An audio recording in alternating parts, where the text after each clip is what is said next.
Reni Kusumawardani dalam perkara ini memberikan keterangan terkait hasil asesmen dengan menggunakan multi method kepada terdakwa Kuat Ma'ruf, Ricky Rizal Wibowo, Richard Eliezer Pudiang Lumiu, Ferdi Sambo dan Putri Chandrawati. Namun berdasarkan fakta persidangan, maka kami akan menanggapi keterangan sebagai keterangan ahli yang mengatakan ada kesimpulan terkait peristiwa kekerasan seksual yang dialami oleh Putri Chandrawati bersesuaian dengan indikator dengan keterangan kredibel yang disesuaikan dengan kredibilitas asesmen dalam berbagai riset. Terdapat 7 indikator dalam keterangannya memenuhi, ada detail informasi, ada akurasi yang bersesuaian dengan pihak lain, dalam hal ini Richard Eliezer Pudiang Lumiu, Ricky Rizal Wibowo, Kuat Ma'ruf, dan Susi. Agar yang tersampaikan dapat terselesaikan secara teoritis. Kami menanggapi bahwa keterangan ahli Dr.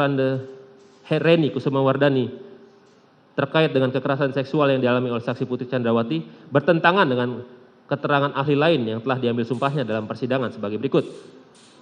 Bahwa berdasarkan keterangan ahli Aji Febrianto selaku ahli poligraf dalam persidangan mengatakan bahwa saksi Putri Chandrawati terindikasi berbohong ketika diperiksa dan diberi pertanyaan apakah Anda berselingkuh dengan Joshua di Magelang, yang juga dinyatakan dalam berita acara pemeriksaan laboratorium kriminalistik nomor lab 392 9 September 2022. Bahwa berdasarkan keterangan ahli Prof. Muhammad Mustafa, ahli mengatakan pelecehan seksual dapat menjadi motif dalam perkara ini apabila dikuatkan dengan alat-alat bukti. Kemudian ahli mengatakan hasil psikologi forensik dapat digunakan namun dikuatkan oleh bukti lain, tidak boleh hanya bertumbuh pada satu saja. Bahwa berdasarkan keterangan saksi Beni Ali dan Susanto Haris mengatakan bahwa saksi Putri Chandrawati mengatakan adanya kekerasan seksual yang dialami di rumah Duren 3 pada tanggal 8 Juli 2022. Dan pada akhirnya diketahui bahwa tidak ada kekerasan seksual yang terjadi di rumah Duren 3 pada tanggal 8 Juli 2022. Bahwa berdasarkan keterangan saksi Richard Eliezer Pudiang Lumiu dan keterangan saksi Susi menyatakan bahwa tidak mengetahui adanya pelecehan di rumah Magelang pada tanggal 7 Juli 2022. Sehingga keterangan para saksi ini tidak sesuai dengan keterangan ahli Reni Kusumawardani yang menyatakan bahwa kesesuaian informasi mengenai pelecehan seksual yang dialami oleh saksi Putri diperoleh dari keterangan Susi dan saksi Richard Eliezer Pudiang Lumiu.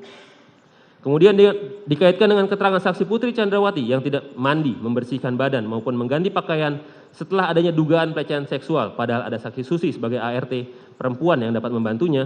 Tindakan saksi Putri Chandrawati yang sama sekali tidak memeriksakan diri ke dokter pasca dugaan pelecehan seksual, padahal saksi Putri Chandrawati adalah merupakan seorang dokter yang sangat peduli dengan kesehatan dan kebersihan.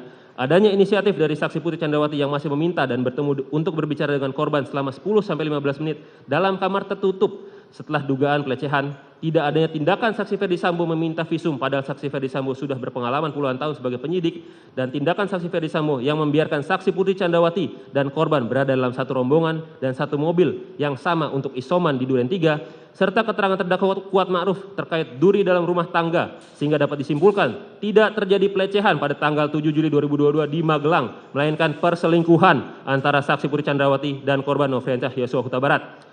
Bahwa pada hakikatnya hakim tidak terikat pada pendapat seorang ahli jika pendapatnya tersebut bertentangan dengan keyakinannya, sebagaimana putusan MA tanggal 17 Maret 1962.